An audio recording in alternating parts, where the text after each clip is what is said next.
Welcome to this soul-lifting broadcast, which has been put together for your spiritual growth and to make greatness common right where you are. Be sure to make the best of this moment as God takes the lead in all that concerns you. 5 reasons why relationships fail. I'm going to continue on the last 3 reasons today, and we're also going to take a lot of questions and shed light on this topic further in another segment.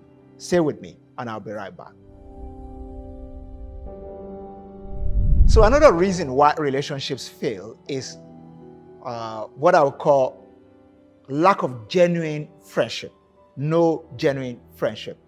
When there's no friendship in a relationship, the relationship is bound to fail. Whether it's just a dating relationship or a marital relationship, the foundation of every relationship that will last is friendship. Lack of friendship, we generate, lack of respect for each other, lack of mutual respect. There will be, no real love in that relationship, because the foundation for real love is to see someone not just as a partner, but as a friend. So the foundation for every thriving relationship is actually friendship. Friendship will enable open communication, for instance. We all know that communication is at the heart of any relationship. For a relationship to thrive, there has to be open communication, what we call open communication. We have to strive to understand our individual differences, background differences, preferences, personality differences, what differences we have in terms of aspiration. Now, I have friends of the same gender, that if you wake me up, early in the morning and ask me what's most important to Ade, assuming that my friend's name is Ade, I will be able to tell you that one of the most important things to Ade is work, or one of the most important things to Ade is music. Now, it's because I've known Ade for a number of years, and in our friendship, we have engaged in open communication. There has not been any cover-ups, or are they trying to mask things around me? Our friendship has, been a very open one.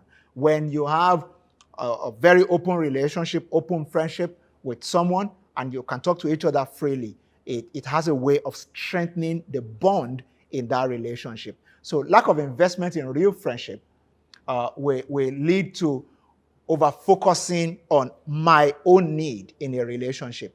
The moment you have, you over-focus on your own needs, selfishness will step in.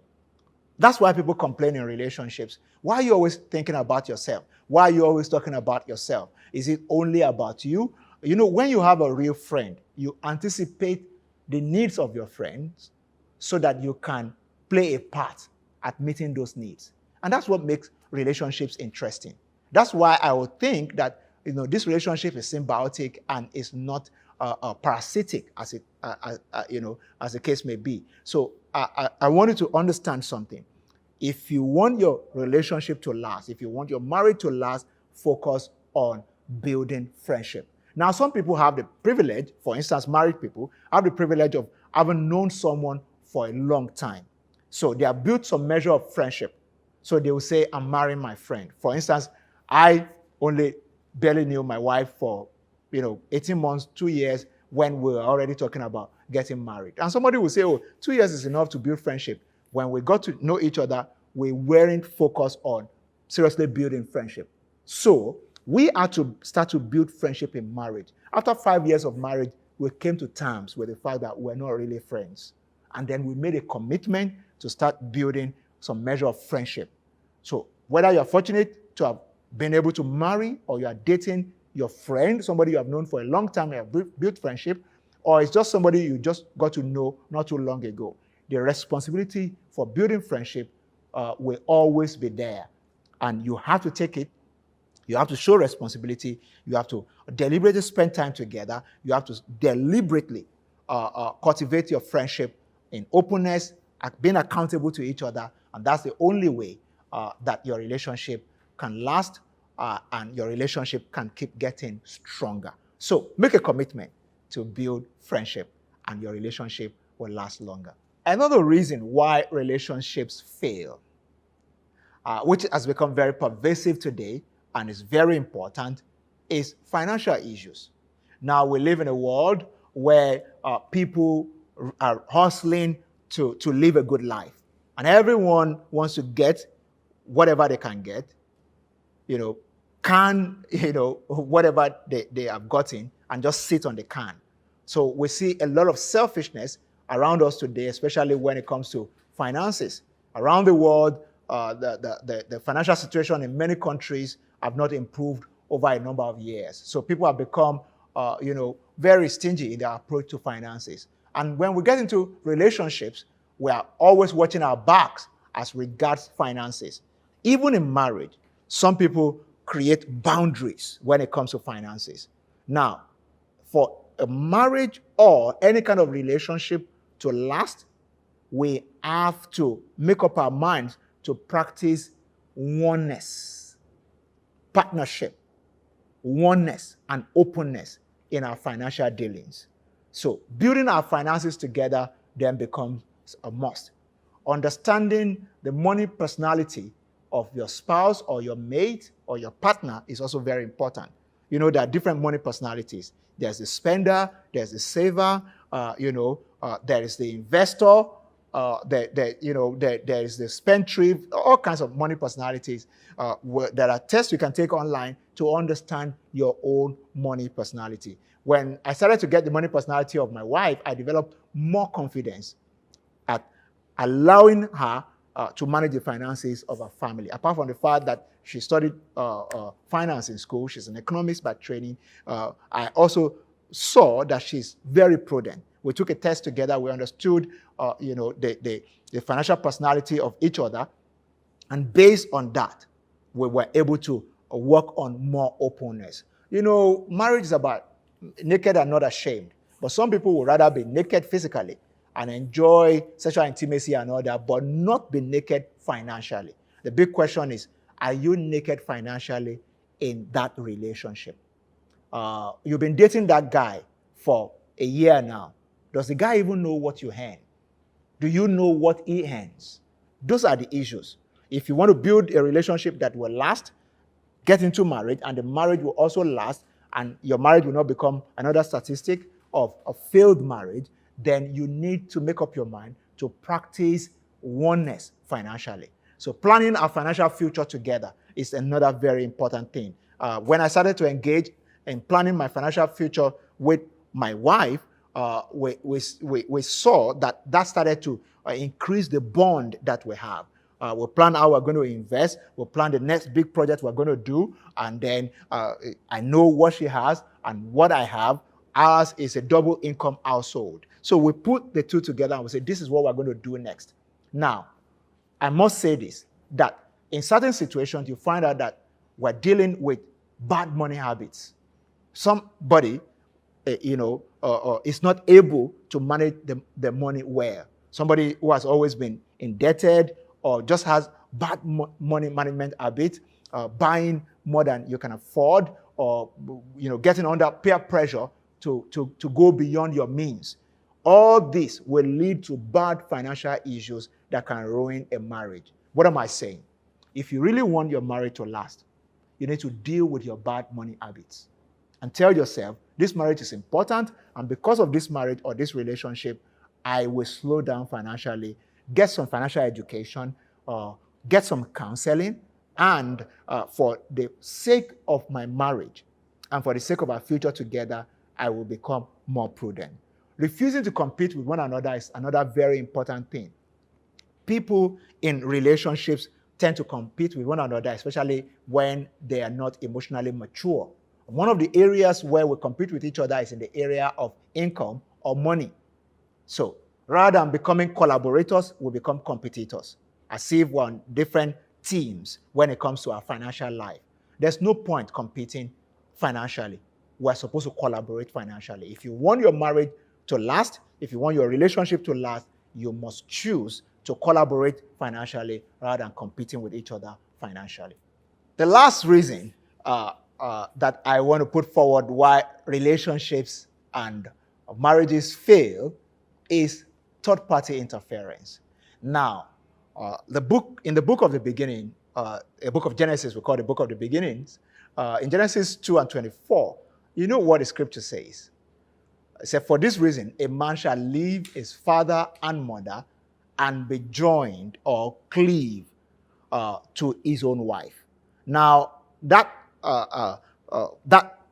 scripture there speaks a lot to the need to prioritize your relationship when you get into a relationship. Now, let me explain. If you're single,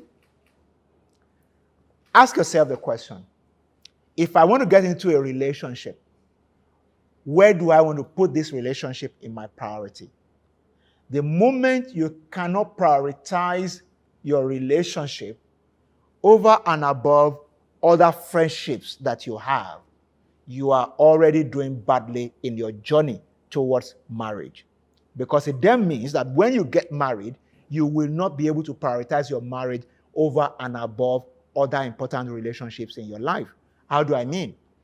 When the scripture says, a man shall leave father and mother, the assumption there is that the father and mother relationship, the parental relationship, the ones who nursed you and nurtured you while you are young and give you, everything that you can boast of today, that relationship is supposed to be the most important relationship in your life, especially if you actually came from a very good family where you have gotten enough attention. Now, the Bible is saying that you should prioritize that, this marriage, if you're married, over and above that parental relationship. Not that you are cut off from your parents, but that your spouse, if you're married, is more important in the scheme of things than your parent. So, deal with third-party issues, in-laws, friends, past entanglements. You know that word. It caught fire a while ago on social media, entanglement. Many people have been in relationships before now. And the problem is that they did not finish in that relationship. There were unfinished businesses. And then you get into another relationship and somebody is calling you to come and finish what you did not finish. And it puts pressure on this relationship that is now supposed to be more meaningful and more progressive. Now, this is what I want to say to you if you're single and you've been in other relationships. Please end relationships properly so that you can move on properly. There is what I choose to call necessary ending that precedes new beginnings. Many people want a new beginning without necessary ending. The moment you have unfinished businesses in other relationships, you are already creating a problem for the new relationship you are getting into. There will be third-party interference. Some people are going through what I call over-parenting. In developed climes, when you are 18, you become a free moral agent. You can take your own decisions and all that. The truth is that whatever a parent did not do till a child gets to the age of 18 and is recognized as an adult, leave it in the hand of God. As parents, we cannot afford to follow our children into marriage.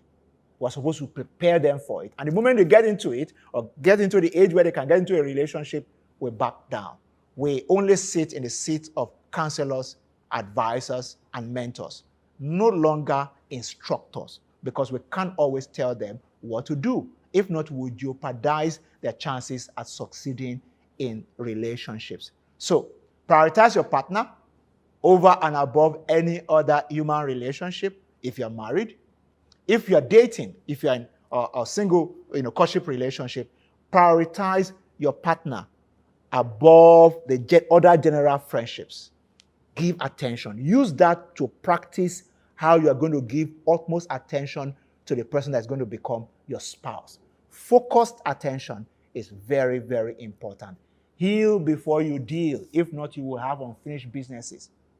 When you have unfinished businesses, people tend to exaggerate it and call it soul ties. I need you to understand something. Soul ties is unfinished business that you allow to grow bigger and becomes larger than life. When you now start to compare the person you are with right now with the person you used to be with. And then before you know it, a lot of issues on your mind that position the other person as if you can't do without them. When you are indebted to them, maybe emotionally or financially, and they can come back to use that against you. When you feel you still hold somebody emotionally, or you hold somebody financially. I don't want to go into the details of it, but you know such situations where somebody feels that you are owing them because you did something that hurt them emotionally, and you did not resolve it, and you want to get into another relationship. Or you are owing somebody cash, money, or you are holding somebody's material possession, and you think you can just move on to another relationship, go and give back to Caesar what belongs to Caesar, so you can give to the new person what belongs to the new person. Thank you for listening. We hope you were truly blessed. Please feel free to email us at info@elevationg.org for all inquiries or to share any testimonies. You can also follow us on our social media channels @ElevationNG to have access to real-time updates on all broadcasts and special programs. Till we come your way again, keep making greatness common.